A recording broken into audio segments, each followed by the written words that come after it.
ছোট বাচ্চাদের সর্দি, কাশি, ঠান্ডা এছাড়াও পেটের কোষ্ঠকাঠিন্য, হাঁপানি বা ইভেন বড়দের ক্ষেত্রেও চিনির অন্যতম সেরা বিকল্প হচ্ছে তালমিছরি।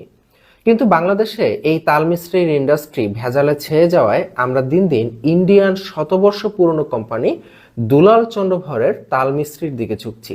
যদিও যাদের জন্ম 2000 সালের পূর্বে তারা ছোট থাকতে প্রায় কম বেশি সবাই দুলালের মিষ্টি খেয়ে বড় হয়েছেন, কিন্তু বর্তমান সময়ে এই দুলালের মিষ্টির হুবহু কার্বন কপি দিয়ে মার্কেট ছেয়ে গেছে। তো অ্যাজ এ কনজিউমার আপনি চিনবেন কিভাবে যে আসলে কোনটা অরিজিনাল দুলালের তাল মিষ্টি? সেই বিষয়ে আপনাকে কিছু টিপস শেয়ার করার জন্যই মূলত এই ভিডিওটা। দেখেন, আপনি যখন দুলালের তাল মিষ্টি কিনবেন তখন দোকান থেকে মূলত 4টা বিষয় আপনাকে দেখতে হবে। 3টা বিষয় আপনি কেনার আগে দেখতে পারবেন এবং একটা বিষয় কেনার পরে সেটা দেখে আপনাকে এনশিওর হতে হবে যে হ্যাঁ, আমি যেটা কিনেছি সেটা অরিজিনাল তাল মিষ্টি। যেমন আমি যদি প্রথম যে ব্যাপারটা সেটা দেখি, আপনি যখন এরকম একটা বোতল কিনতে যাবেন দোকানে, খেয়াল করবেন এই বোতলের গায়ে ওপরে এই জায়গাটাতে দুলাল চন্দ্র ভর এই কথাটা এবং পেছনে পাম ক্যান্ডি, এই দুইটা কথা খোদাই করে লেখা থাকবে। এখন শুধু খোদাই করা থাকলেই কিন্তু হবে না, ডিপ খোদাই থাকবে, অর্থাৎ এই লেখাটা স্পষ্টভাবে একটু গভীরভাবে ডিপলি খোদাই করে লেখা থাকবে। এবং এর পাশাপাশি এর নিচে যে স্কোয়ার শেপগুলো দেখতে পাচ্ছেন আপনারা, এখানে যে আয়তক্ষেত্রের মতো শেপগুলো, এই শেপগুলো কিন্তু একই রকম ডিপলি খোদাই করা থাকবে। তো এইটা আপনাকে প্রথমে দেখে বুঝতে হবে যে এটা অরিজিনাল কিনা, অর্থাৎ আপনার এই লেখার কোয়ালিটিটা, লেখার স্পষ্টতা এইটাই আপনাকে বলে দিবে যে আসলে এই বোতলটা অরিজিনালি দুলালের ডাইসে তৈরি করা কিনা। এটা হচ্ছে প্রথম বিষয়।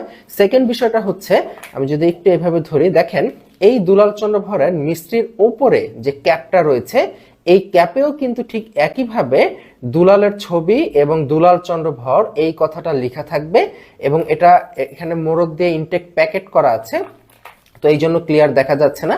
বাট আপনি যখন কিনবেন, আমি একটা প্যাকেট ছাড়া বোতল আপনাকে দেখাই।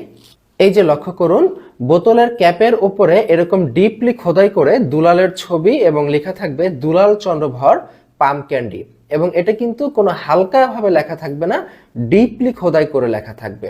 ঠিক আছে, তো এই দুইটা হচ্ছে দৃশ্যমান বিষয়। আর তৃতীয় যে বিষয়টা আপনি অবশ্যই দেখে নেবেন সেটা হচ্ছে, আপনি যে তাল মিষ্টি কেনেন না কেন, প্রত্যেকটা তাল মিষ্টির গায়ে অবশ্যই ইম্পোর্টারের সিল, কে ইম্পোর্ট করেছে, তার ঠিকানা কোথায় এবং সর্বোচ্চ বিক্রয় মূল্য কত ইত্যাদি তথ্য উল্লেখ করা থাকবে।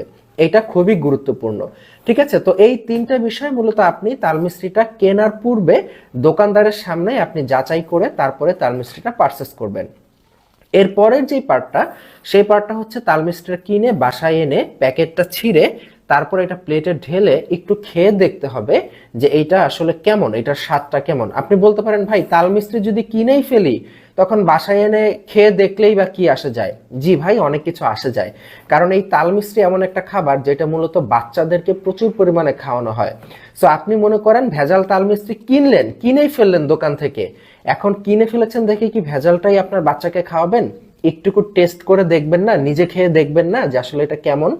সো এই জন্য যদি কিনে ফেলেনও, তারপরও বাসায় এসে আপনাকে একটু টেস্ট করে দেখতে হবে কেমন। তো আমরা অফিসে প্রায়ই তাল মিষ্টি খাই, তো আমার একটা খোলা প্যাকেট অলরেডি আছে, তো আমি আর কোনো ইনটেক প্যাকেট নষ্ট করতেছি না। আমি একটা খোলা প্যাকেটে এখন প্লেটে ঢেলে আপনাকে দেখাবো যে আসলে এই অরিজিনাল দুলালের তাল মিষ্টিটা অ্যাকচুয়ালি দেখতে কেমন দেখায়। তো আমি তাল মিষ্টি একটা ঢালতেছি এখানে, আপনি দেখেন যে অরিজিনাল দুলালের তাল মিষ্টিটা মূলত দেখতে কেমন।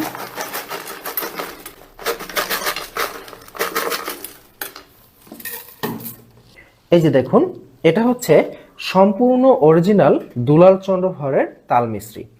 তাল মিষ্টিগুলো দেখতে একটু লালচে টাইপের। অনেকে বলে থাকে যে ভাই তাল মিষ্টি তো সাদা হয়, আসলে তাল মিষ্টি কখনো সাদা হয় না। সাদা মিষ্টি আপনারা বাজারে যেটা খান সেটা হচ্ছে মূলত চিনি দিয়ে তৈরি করা থাকে।